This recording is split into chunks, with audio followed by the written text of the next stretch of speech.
Guten Abend, liebe Reichsbürger zu Hause an Volksempfängern.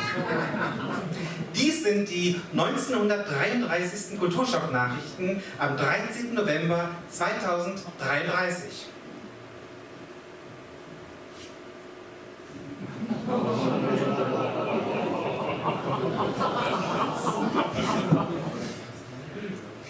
Mit den aktuellen Nachrichten aus dem Deutschen Reich und den noch nicht eroberten Gebieten unter fremder Besatzung.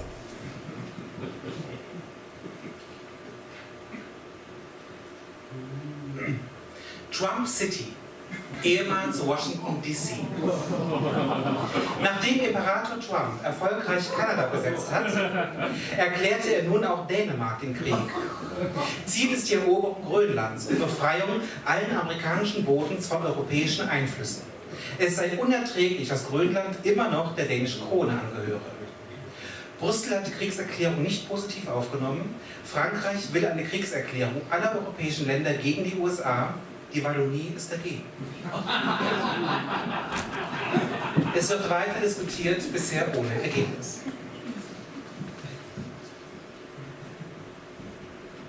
Erdoganopolis, ehemals Istanbul.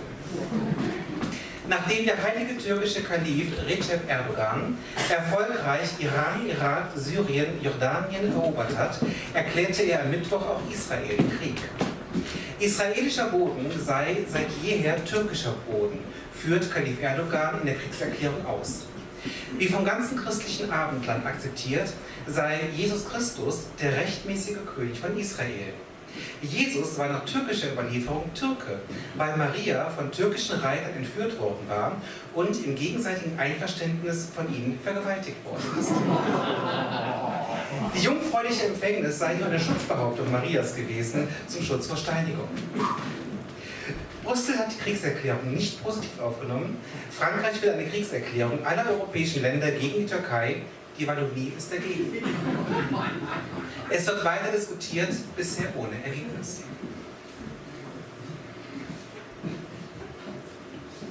Putinstar, ehemals Moskau. Kaiser Putin von Russland veranstaltet im Alleingang die Olympischen Spiele mit sich selbst als einzigen Wettbewerbsteilnehmer. Russland holt Gold, Silber und Bronze in allen 85 Disziplinen. Gleichzeitig habe er ein Heilmittel gegen die Homosexualität erfunden und mit seiner Männlichkeit gleichzeitig 17 Frauen in 8 verschiedenen Bundesstaaten geschwängert. Als nächstes plane er die Besiedlung des Mars, der seit jeher russisch sei. Immerhin wird er auch der rote Planet genannt. In Brüssel wird die Besiedlung des roten Planeten nicht positiv aufgenommen. Frankreich will eine Kriegserklärung aller europäischen Länder gegen Russland. Die Wallonie ist dagegen. Es wird weiter diskutiert, bisher ohne Ergebnis.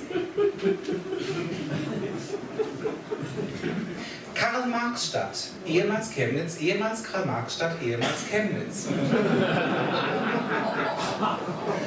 Unsere geliebte Führerin, Frauke Petri Heil, erklärte Karl-Marx-Stadt zur neuen Hauptstadt des 100.000-jährigen Deutschen Reiches. Berlin sei noch 15 Jahre nach der Machtergreifung Petri Heils noch zu sehr von linksgrün versifften Filz der Lügenpresse durchfressen, sodass es einfacher sei, um Berlin herum eine Mauer zu bauen und alle politischen Gegner im Berliner Lager zu konzentrieren. Denkbar wäre ein Einsatz als Arbeitslager zur Fertigstellung des Flughafen BER.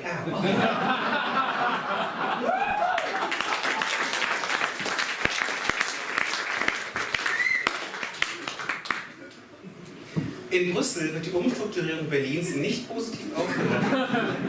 Frankreich will eine Kriegserklärung aller europäischen Länder gegen das Deutsche Reich. Die Wallonie ist dagegen. Es wird weiter diskutiert, bisher ohne Ergebnis. Kommen wir zum Wetter.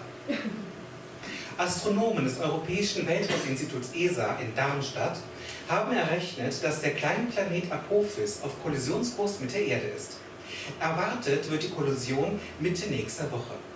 Experten rechnen mit einer 8 Kilometer hohen Flutwelle weltweit und einem globalen Verbrennen des gesamten Luftsauerstoffs durch die Aufschlagsexplosion mit über 30.000 Grad Celsius. Ein internationaler Rettungsplan ist noch nicht in Sicht. Imperator Trump will den kleinen Planeten Apophis bei der Pussy packen.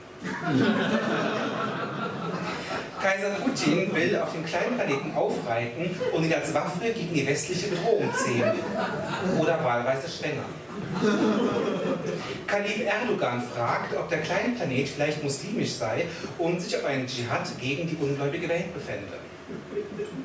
Unsere geliebte Führerin Petri Heil hält den kleinen Planeten Apophis für eine Erfindung der Lügenpresse. Königin Adelheid von Seidenhardt, zweite Ehefrau und Witwe von König William und Alleinherrscherin des neuen britischen Empires, erklärte, dass sie sich auf die höchste Stelle Englands stellen und so lange a cappella singen werden, bis der kleine Planet Apophis implodiere. Das habe schließlich mit dem gesamten britischen Adel bei ihrer Hochzeit auch funktioniert. In Brüssel wird der kleine Planet Apophis nicht positiv aufgenommen. Frankreich will einen Plan gegen alle europäischen Länder gegen den Planeten Apophis. Die Wallonie ist dagegen. Es wird weiter diskutiert, bisher ohne Ergebnis. Das waren für Sie die 1933. Kulturschock-Nachrichten am 13. November 2033. Guten Abend und vielen Dank.